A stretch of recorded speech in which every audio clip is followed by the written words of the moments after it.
नमस्कार, news special देख रहे हैं आप। मैं हूं आपके साथ विशाल गर्ग। खबरों की शुरुआत करेंगे। वंदे मातरम को लेकर देश भर में चर्चा हो रही है और ये चर्चा और भी तेज हो गई जब खबर सामने आई कि राज्यसभा के बुलेटिन में कहा गया है कि भाषण के अंत में थैंक्स और जय हिंद के साथ ही वंदे मातरम जय शब्दों के इस्तेमाल से परहेज करें। इधर उत्तराखंड में भी इसे लेकर सियासत तेज है।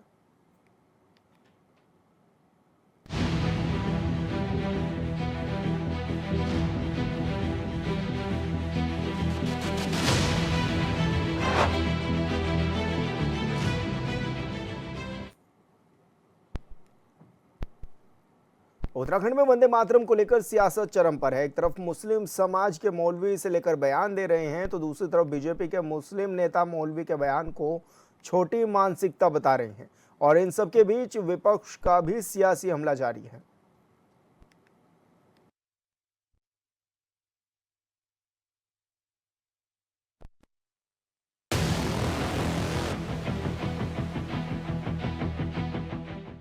राष्ट्रगीत वंदे मातरम के 150वें वर्ष पूरे होने के उपलक्ष्य में उत्तराखंड के विद्यालयों में वंदे मातरम का गायन किया गया, लेकिन कुछ मुस्लिम मौलाना और मुस्लिम स्कॉलर ने इसको इस्लाम के विरुद्ध कह दिया है, जिसके जवाब में बीजेपी ने इसे छोटी मानसिकता कहा है। उत्तराखंड वक्फ बोर्ड के अध्यक्ष शादाब शम्स ने कहा कि वंदे मातरम और संविधान दिवस का जो लोग विरोध कर रहे हैं वो या तो गुमराह है या फिर गुमराह किए गए हैं। देखिए, जो लोग विरोध कर रहे हैं और वंदे मातरम का विरोध कर रहे हैं, संविधान दिवस पे विरोध कर रहे हैं, वो छोटी मानसिकता के लोग हैं, या तो गुमराह हैं या गुमराह किए गए हैं। माँ की तारीफ को, क्योंकि हिंदुस्तान का मुसलमान इस देश को अपनी माँ मानता है और मादरे वतन हिंदुस्तान जिंदाबाद के नारे, ये शादाब शम्स ने नहीं दिया है स्लोगन, ये आज़ादी के वक्त हमारे उलमा इकराम ने दिया है और उसकी जिंदाबाद के नारे लगाए। अब माँ की तारीफ करने में तो किसी को कोई दिक्कत नहीं होती, और उसके हिंदी अनुवाद, उर्दू अनुवाद, AR रहमान जो बहुत अच्छे म्यूजिक डायरेक्टर हैं, उन्होंने वंदे मातरम गाना गाया है, माँ तुझे सलाम, यही वंदे मातरम का मतलब है। तो माँ के पैर तले जन्नत है, इस्लाम ये मानता है। और अगर अपनी माँ की तारीफ करना ना किसी को बुरा लगता है तो ये तो उनकी बदकिस्मती है, लेकिन कहीं से भी। शादाब शम्स का कहना है कि मातृ वतन हिंदुस्तान जिंदाबाद के नारे आजादी के वक्त उलेमा इकराम ने दिया है। उन्होंने भारतीय संगीतकार AR रहमान के गीत माँ तुझे सलाम का भी जिक्र करते हुए कहा कि इसमें भी माँ की ही तारीफ की गई है और हर धर्म आखिर माँ की इज्जत करना ही तो सिखाता है, तो फिर वंदे मातरम पर आपत्ति क्यों? इस्लाम में अपनी माँ की तारीफ करना बुरा नहीं है। उस माँ के लिए जिसके लिए शहीद आजम अशफाकुल्ला खान फांसी के फंदे को चूम कर और उस फांसी के फंदे पे झूल गए वंदे मातरम कहते हुए, अगर लोग उसका विरोध कर रहे हैं, अगर वो कितनी छोटी मानसिकता के लोग होंगे। उस वंदे मातरम जिसके वंदे मातरम कहते कहते ब्रिगेडियर उस्मान, हनीफुद्दीन, वीर अब्दुल हमीद जैसे मुसलमानों ने कुर्बानियां दी, मुझे लगता है कि उस वंदे मातरम पे किसी को कोई ऐतराज नहीं होना चाहिए। जिनको ऐतराज है वो पॉलिटिकल मुसलमान हो सकते हैं। मुझे लगता है कि कोई भी मजहब या मेरा इस्लाम जिसे मैं मानता हूँ वो कहीं से भी वंदे मातरम के विरोध की इजाजत नहीं देता। 26 नवंबर को संविधान दिवस के अवसर पर वंदे मातरम का गायन किया गया। यह आयोजन राष्ट्रगीत के 150 वर्ष पूरे होने के उपलक्ष्य में आयोजित किया गया था, जिसका उद्देश्य युवा पीढ़ी में संविधान के प्रति आस्था और देशभक्ति की भावना को मजबूत करना है। कई शिक्षण संस्थानों में सामूहिक वंदे मातरम गायन हुआ, जिसमें कॉलेज और स्कूलों के छात्र शामिल थे, लेकिन कुछ मौलवी ने इस पर आपत्ति जताई है। जैसे इस्लाम के अंदर वंदे मातरम यानी वंद कहते हैं, किसी वंदना कहते हैं पूजा को, तो हिंदुस्तान को या किसी मुल्क को या किसी शय को मुसलमान इस्लामी अकॉर्डिंग नहीं भूल सकता। तो जाहिर है कि ये कंट्रोवर्सी का सामान बनेगा। अगर मेरे जैसे मुफ्तियों से या किसी मदारिस के लोगों से इस तरह से पूछेंगे तो वो तो शरई मसला बताएंगे कुरान और हदीस की रोशनी में। तो जाहिर है कि ये मुसलमानों का दिल टूटेगा इससे। और हम ये भी चाहते हैं कि हिंदुस्तान विश्व गुरु बन जाए, हिंदुस्तान आगे चला जाए, तरक्की की राह पे चला जाए। तो हमें जिन कामों पे काम करना चाहिए, मैं समझता हूँ कि वो ज़्यादा बेहतर होगा बिलमुकाबिल इसके कि भाई लोगों को इस चीज़ में उलझाए कि भाई वंदे मातरम में। अब जाहिर है कि मुसलमान या क्रिश्चियन या ऐसे लोग जो अल्लाह को या गॉड को या एक को पूछते हैं तो उनको एतराज़ होगा, मुल्क में वामीला मचेगा। तो जाहिर है कि ये तरक्की की राह में हिंदुस्तान के लिए रुकावट बन जाएगा। वंदे मातरम गायन को मौलाना और मुस्लिम विद्वानों ने इस्लाम और संविधान के खिलाफ बताया। आगे उन्होंने कहा कि इस्लाम धर्म में अल्लाह के अलावा किसी का भी वंदन करना इस्लाम के खिलाफ है। मौलवी का कहना है कि देश आजाद है, सबको अपने अपने धर्म की आजादी है, लेकिन वंदे मातरम जिसे गाना है वो गाए, लेकिन इसे जबरदस्ती थोपा नहीं जाना चाहिए। तो ये इस्लाम का जो एक बेसिक जो एक प्रिंसिपल है वो ये है कि एक अल्लाह की इबादत करनी है, तो उससे उसके साथ में ज़ाहिर है ये मिलता नहीं है, ये और दूसरों के साथ भी नहीं मिलता है। अगर आप किसी, अब जहाँ तक इसका है कि हम ही एतराज़ कर रहे हैं, हम नहीं एतराज़ कर रहे, जो भी एक और दूसरे खुदा को मानने वाले हैं वो भी ये कहेंगे कि भाई मैं खुदा की इबादत करते हैं, दूसरे की नहीं करते। अब ये जो हमारी गवर्नमेंट कंपलसरी कर रही है, कॉन्स्टिट्यूशन के अंदर भी ये बात है कि आप किसी को फोर्सफुली नहीं किसी से गवा सकते। सुप्रीम कोर्ट की भी डायरेक्शंस हैं इस तरह की, ऑलरेडी ये सबको पता है, मगर गवर्नमेंट कोशिश कर रही है कि बच्चों को, अब बच्चे क्या हैं, बच्चों को तो कुछ नहीं पता, वो तो गा देंगे, उन्हें क्या पता है। डेमोक्रेसी है, किसी को रोक तो सकते नहीं आप, गाता है तो हम किसी को नहीं कह सकते, मगर जहाँ तक ईमान का ताल्लुक है वो बताना ज़रूरी है कि इस्लाम का अक़ीदा ये है कि अल्लाह के अलावा किसी दूसरे की इबादत के लिए नहीं कर सकते, उसका गुणगान नहीं कर सकते। तो इसलिए इस्लाम की बात तो बिल्कुल ही स्पष्ट है। अब बाकी लोग उसको गाते हैं तो इस्लाम को कोई इसमें परेशानी भी नहीं है। वंदे मातरम को लेकर अजीब सी राजनीति हो रही है। एक तरफ जहां संसद में इसे बचने को कहा जा रहा है, तो दूसरी तरफ से लेकर स्कूलों और कॉलेजों में कार्यक्रम आयोजित कर गाया जा रहा है। जाहिर है ऐसे में विपक्ष तो सवाल उठाएगा ही। जो लोग वंदे मातरम का विरोध करते हैं वो भी राजनीति के कारण करते हैं और भारतीय जनता पार्टी की एक टूल के रूप में उनका उपयोग होता है। ये देश का बच्चा बच्चा जानता है और कांग्रेस के नेताओं ने, कांग्रेस के कार्यकर्ताओं ने, कांग्रेस के मानने वालों ने वंदे मातरम के लिए अपने प्राणों की आहुति दे दी, प्राणों को न्यौछावर कर दिया और देश की आज़ादी की लड़ाई में वंदे मातरम गाते गाते जिस तरीके से माहौल खड़ा किया, अंग्रेजों को देश छोड़ने के लिए मजबूर किया, ये किसी से छुपा हुआ नहीं है। राज्यसभा टीवी के समाचार बुलेटिन में आप वंदे मातरम नहीं बोल सकते, आप थैंक यू नहीं बोल सकते, और दूसरी ओर वंदे मातरम पर भाजपा और उसके अनुसांगिक संगठन राजनीति करते हैं। ये राजनीति बंद होनी चाहिए और वंदे मातरम हो या देशभक्ति के जो भी तराने हैं, निश्चित तौर पर वो स्वस्फूर्ति से, मन से गाए जाने चाहिए, ना कि जो है उस पर राजनीति हो। संसद का शीतकालीन सत्र 1 दिसंबर से शुरू हो रहा है। राज्यसभा की ओर से जारी सांसदों के आचरण संबंधी एक बुलेटिन, इस बुलेटिन को लेकर टीएमसी और कांग्रेस सहित विपक्षी दलों ने कड़ी नाराजगी जताई है। बुलेटिन में सांसदों के लिए कुछ नए निर्देश दिए गए हैं। बुलेटिन के मुताबिक सांसदों को थैंक्स, थैंक यू, जय हिंद और वंदे मातरम जैसे शब्दों के इस्तेमाल से परहेज करने की सलाह दी गई है। कहा गया है कि संसद की परंपराएं भाषण के अंत में इस तरह के स्लोगन की इजाजत नहीं देती, इसीलिए इनसे बचना चाहिए। Bureau report, HNN 24/7।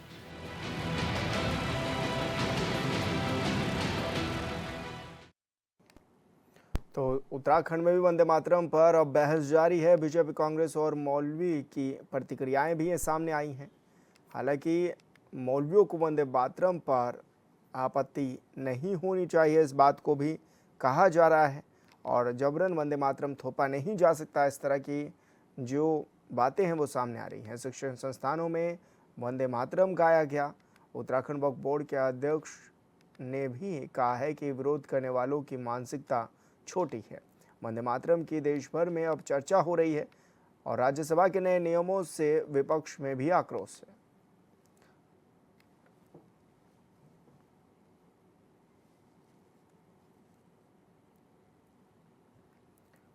तो ऐसे में संसद में थैंक्स, जय हिंद और वंदे मातरम पर रोक कहा गया है कि इसको बोलने से बचें और सदन में भाषण के अंत में वंदे मातरम ना कहें। और तमाम गेस्ट हमारे साथ जुड़ गए हैं इस चर्चा में, सभी से आपका रूबरू भी करा लेते हैं। हमारे साथ रविंद्र कुमार जी बीजेपी से जुड़ गए हैं, साथ ही कांग्रेस से आशीष सैनी जी हमारे साथ जुड़ गए हैं और उत्तराखंड मदरसा बोर्ड अध्यक्ष समून काशमी जी भी हमारे साथ में जुड़ गए हैं। समून काशमी जी के पास मैं जाना चाहूँगा। काशमी जी, क्या लग रहा है, क्या वंदे मातरम से बचने की ज़रूरत है या फिर बोलने में कोई समस्या है किसी को?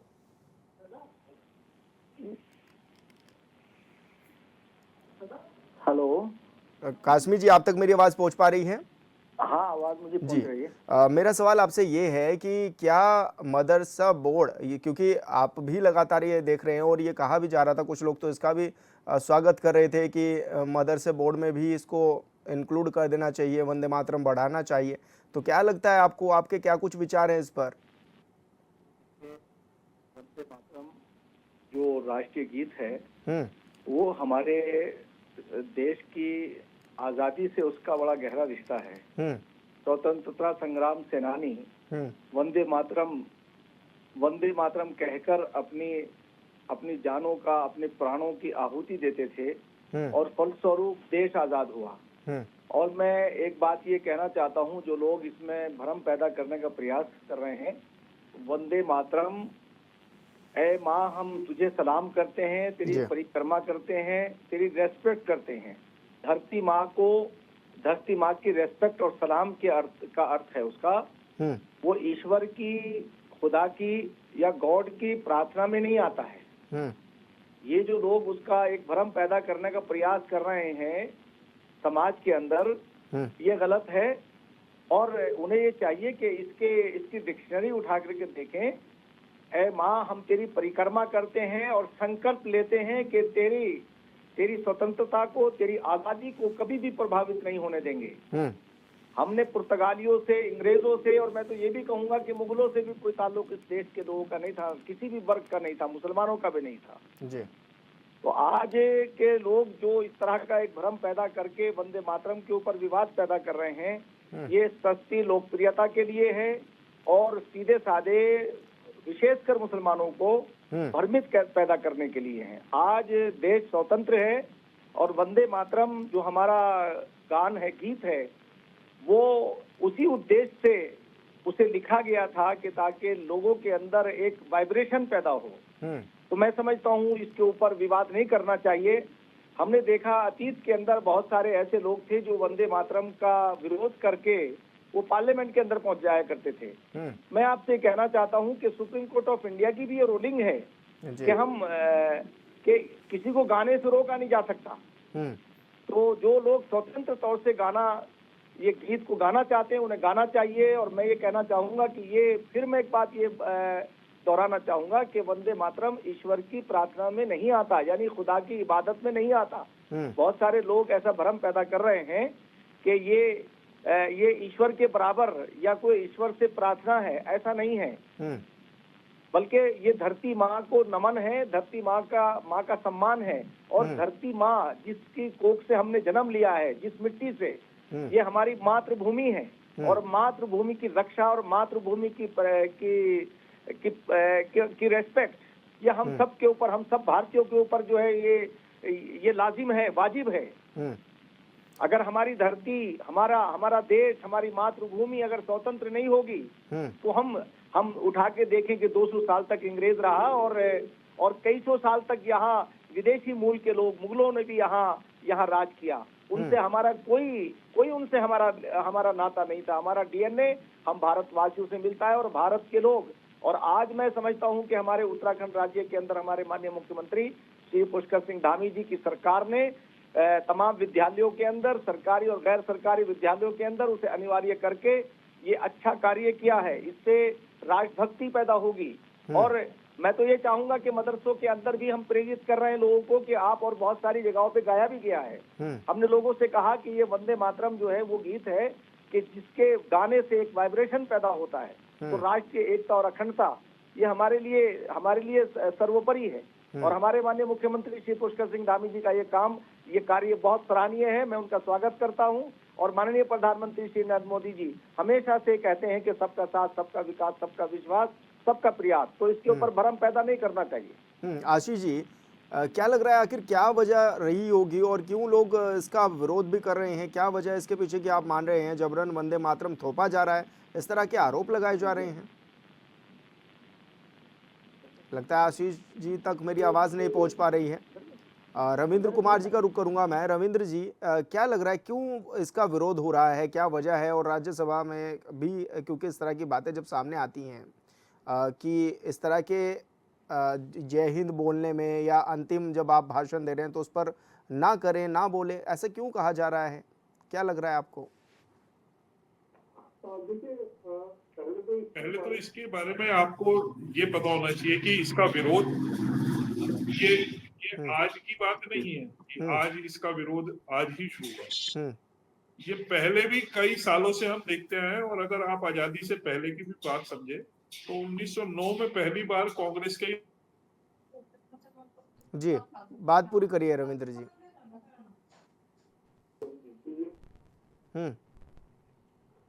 उसके बाद 1937 में आके नेहरू जी कांग्रेस के जो वो था कांग्रेस का पार्टी थी, उन्होंने इसके ऊपर जो है कहीं ना कहीं से रोक लगा दी वंदे मातरम बोलने के ऊपर। ये आजादी से पहले की बात बताओ। अच्छा, 1909 में जब पहली बार कांग्रेस के नेताओं ने जो मुस्लिम नेता थे कांग्रेस से जुड़े हुए, उन्होंने जब इसका विरोध किया तो ना तो उस समय भाजपा थी, ना कांग्रेस, ना कोई संघ था, ना आरएसएस था, तब यही लोग थे। विरोध तब से शुरू हो गया था। अच्छा, उसके बाद 1937 को इससे हटा दिया गया कि ठीक है भाई, नहीं करो, आप नहीं बोलो। और उसके बाद 1947 का बंटवारा आया। ऐसा लगा कि शायद उस आइडियोलॉजी के लोग, उसको मानने वाले लोग सारे के सारे इस देश से कहीं ना कहीं चले गए। लेकिन आज फिर आके 2025 में भी अगर उसी विचार के लोग 1909 में जो शुरू हुए थे, 1937 में जो विचार के लोग थे, अगर आज भी आते हैं तो मुझे लगता है कहीं ना कहीं ये दुखद है। और मुझे ऐसा भी लगता है कि आजादी के समय में जो बंटवारा हुआ वो भी मुझे सही नहीं लगता कि भाई ये कैसे हो गया कि अगर आपको नहीं लग रहा था तो वो क्यों रुके यहाँ? नहीं रुकना चाहिए था, आप चले जाते, आप वहां जाके देखते। ठीक है, किसी की पाबंदी नहीं है, कोई बोले ना बोले, लेकिन ये कहना अगर कोई किसी देश में किसी के रहता है, अगर उसकी जय जयकार करने में अगर कोई भी तरीके का आड़े आता है तो मुझे लगता है कि ये मानसिक रूप से परेशानी तो हो सकती है। अन्यथा कोई भी किसी का धर्म या किसी का मजहब, मुझे नहीं लगता कोई ऐसा कहता हो कि भाई जिस देश में हम रहते हैं, जिसमें काम करते हैं, जिसमें बच्चे पढ़ते हैं बढ़ते हैं, हमारा घर है, मकान है, लोगों की सम्मान है, अगर उसके लिए जय जयकार करना पड़े तो कहीं से कहीं तक इसके लिए आप किसी धर्म का आड़ लेना मुझे नहीं लगता ये सही। जी आशीष जी, और अगर ऐसी मानसिकता के लोग रह गए हैं तो ये बहुत बड़ा फिर बंटवारे पे भी सवालिया निशान खड़ा करता है। आशीष जी का रुख करूंगा मैं। आशीष जी, मुझे लगता है जबरन वंदे मातरम थोपा जा रहा है, इस तरह की बातें सामने आ रही हैं और ये कहा भी जा रहा है किस जी। देखिए, मैंने कहा ना, ये देखिए अपनी मर्जी, बोले ना बोले ये मर्जी है। ये 1937 में कांग्रेस ने तय कर दिया था, इसे हटा दिया था। 1909 में जब ना भाजपा थी ना संघ थी, तब इसका विरोध कांग्रेस के ही नेताओं ने किया था, मुस्लिम नेताओं ने। तो फिर आज की डेट में जब इस देश में जो लोग इस देश को, इस भारत माता को मानने वाले लोग बंटवारे से पहले जो यहाँ रुक गए, अगर वो फिर आज आके इस तरीके की इसी हमारे देश के भाई बहन अगर इसका विरोध करते हैं तो कहीं ना कहीं मैं ये इसलिए कह रहा हूँ कि ये कैसी मानसिकता है, क्यों ऐसा? ठीक है रविंद्र जी। आशीष जी का रुख करूंगा मैं। आशीष जी, मौलवियों को वंदे मातरम बोलने पर क्या आपत्तियां हैं? क्योंकि लगातार इस तरह के विरोध होना भी अब शुरू हो गए हैं और वंदे मातरम क्या जबरदस्ती थोपा जा रहा है, इस पर आपकी क्या राय है, क्या कहेंगे इस पर? देखिए, भारत के संविधान में जनगण मन को राष्ट्रीय गान और वंदे मातरम को राष्ट्रीय गीत का स्थान दिया गया है। तो दोनों राष्ट्रगान भी और राष्ट्रगीत भी देश के किसी भी नागरिक के लिए बिल्कुल पूजनीय है, सम्माननीय है और दिल में उनके रहने चाहिए। और उसके सम्मान में कोई अगर कमी करने की कोशिश करेगा तो संवैधानिक रूप से हम उसके खिलाफ खड़े होंगे। अभी रविंदर जी ने दरअसल अपना अल्प ज्ञान प्रस्तुत किया, जो इन्हें आरएसएस के कार्यालय से मिला वो उन्होंने यहाँ बता दिया, उसमें इनकी कोई गलती नहीं है। लेकिन मैं कहूँगा इस देश को वंदे मातरम और भारत माता की जय, जय हिंद, ये सब नारे कांग्रेस पार्टी द्वारा दिए गए और देश के लोगों को इन्हीं नारों के जोरदार ध्वनि के बीच में अपनी एकजुटता रखने का काम किया गया। नहीं रविंद्र जी, सुन लीजिए जरा सा, आपके काम आएगा, आप अच्छे प्रवक्ता बन जाएंगे। दूसरा, एक देश में एक ऐसी संस्था भी थी, राष्ट्रीय स्वयंसेवक संघ, जिन्होंने राष्ट्रगान को और तिरंगे को अपने किसी भी स्थान पर जगह नहीं दी 2002 तक। हमने नहीं, हमारा मैं उसी पे आ रहा हूँ। जो मुझे नहीं करनी इनके अंदर है ना, ये जो अभी बोलने लगे हैं, जब इतना समय था तब ये बोले। अल्प ज्ञान के बारे में कृपया करके मुझे बताएं। आशीष जी, एक दूसरे पर कमेंट से बचे, बाकी अपनी बात पूरी करें। जी आशीष जी, मैं अपनी बात पूरी कर रहा हूँ। अब मेरा ये कहना है कि हम संविधान को मानने वाले लोग हैं। कांग्रेस पार्टी संविधान को मानती है और संविधान वंदे मातरम और राष्ट्रीय गान को मानती है। अब मुझे ये समझ में नहीं आया कि राज्यसभा ने अपने चैनल पर या अपने परिसर में किसी नियम को सांसदों के लिए लागू किया तो वो कौन व्यक्ति था जो किसी ऐसे मौलाना के पास गया जो वंदे मातरम को स्वीकार नहीं करता, उसके पास गई क्यों है? और उसने यदि अपने जगह पर बैठकर कोई फतवा या कोई बयान जारी किया जो वंदे मातरम के खिलाफ था, तो उसका संज्ञान लिया ही क्यों गया है? उसको पूछ कौन रहा है उस आदमी को जो वंदे मातरम के खिलाफ बोल रहा है?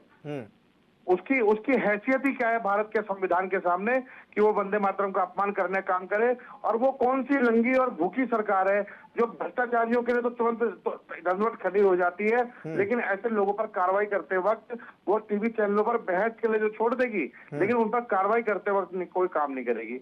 जब आपके मदरसा बोर्ड के चेयरमैन यहाँ बैठे हैं, उन्होंने कहा कि हमारी तरफ से कोई ऐसी बाध्यता नहीं है, और जब वो एक बात साफ तौर पर कह रहे हैं कि वंदे मातरम और भारत माता और ये राष्ट्रीय गान के बारे में कोई सवाल ही नहीं है कि कोई आदमी कोई बकवास करे या उसको ना माने। जिसको नहीं समझ में आता है, हिंदुस्तान में हजारों नदियां जा रही हैं, किसी में भी कूद के मर जाए, लेकिन भारत के राष्ट्रगीत और राष्ट्रगान का अपमान कभी होना ही नहीं चाहिए। कांग्रेस पार्टी जब तक रही, किसी की हिम्मत नहीं हुई जब तक हम सत्ता में रहे कि राष्ट्रगीत और राष्ट्रगान का अपमान कर ले। लेकिन अभी जो सरकार में बैठे हुए ना, इनसे बकवास तो आप कितनी भी करा लो, लेकिन राष्ट्रगीत और राष्ट्रगान के सम्मान में ये खड़े नहीं हो सकते। जिन्होंने 52 साल से भी अधिक समय तक अपने कार्यालय पे तिरंगा नहीं लहराया, राष्ट्रगान को नहीं गाया, राष्ट्रगान को कभी एक अंग्रेजों की महिमा मंडल बोलते रहे, कभी कुछ बोलते रहे, लेकिन राष्ट्रगीत और राष्ट्रगान के बारे में जितना अधिक नुकसान और इसकी प्रतिष्ठा को पहुंचाने का काम किया है, वो भारतीय जनता पार्टी के लोगों की कलुषित मानसिकता ने किया है। आज भी सर मैं आपसे यही कह रहा हूँ कि क्या हैसियत है उस आदमी की जो कहते कि हम वंदे मातरम को नहीं मानेंगे? उधर पकड़ कर बंद करने में कितनी देर लगेगी इन्हें? लेकिन इनको इंतजार किस बात का है? ये बार बार जो कांग्रेस का नाम लेते हैं, शर्म आनी चाहिए। कांग्रेस ने इस देश को आजादी के नारे भी दिए, आजादी के गीत भी दिए और आजादी मुफ्ती समून कासमी जी भी हमारे साथ क्योंकि जुड़े हुए हैं। कासमी जी, क्या मौलवियों को वंदे मातरम कहने पर कोई आपत्ति है? क्योंकि अब इस तरह के जो प्रोपोगेंडा है वो भी चलाया जा रहा है और ये भी कहा जा रहा है कि जबरन वंदे मातरम थोपा जा रहा है, क्या ऐसा है क्या?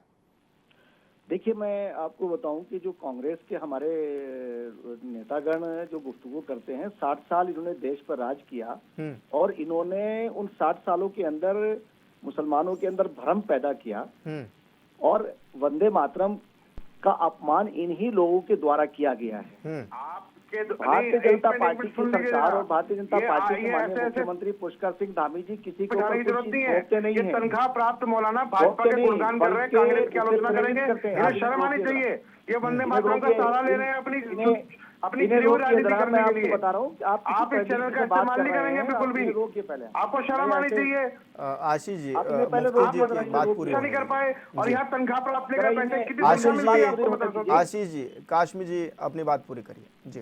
हाँ, मैं ये कहना चाह रहा हूँ जो इन्हें बहुत परेशानी होती है ना कि भारतीय जनता पार्टी की जो सरकार है, इन्होंने 60 साल के अंदर मुसलमानों को आरएसएस और बीजेपी से डरा करके खौफजदा करके उन्हें वोट बैंक बनाया। इनसे मैं पूछना चाहता हूँ, ये बताएं कि वोट बैंक की बात किसने की है? आप ये बताइए, वंदे मातरम को इन्होंने लोगों के अंदर क्यों नहीं प्रेरित किया? और हिम्मत हो रही है जो वंदे मातरम के खिलाफ बोल रहा है रोलिंग और आप को बैठकर यहाँ मानते कर क्या रहे हैं हैं? फिर? आप इन्हें रोकिए। अरे तनख्वाह के लिए आशीष जी, उनकी बातें पूरी आ जाए। तुम तो नहीं, मैं बात नहीं है सर, वो कांग्रेस के खिलाफ बोलने का काश्मीर जी, मेरी काश्मीर जी, इसका सही से वो दूसरे आप बोल गए कांग्रेस ने ऐसा किया। भाई आप आशीष जी, समय इतना नहीं है, आपके पास भी आऊंगा मैं। काश्मीर जी अपनी बात पूरी करिए। आशीष जी आप रुकिए, काश्मीर जी अपनी बात पूरी करिए। यही है कि ये सच्ची बात सुन के इनके पेट में दर्द हो जाता है। इन्हें पता है कि इनका जनाधार खिसक चुका है।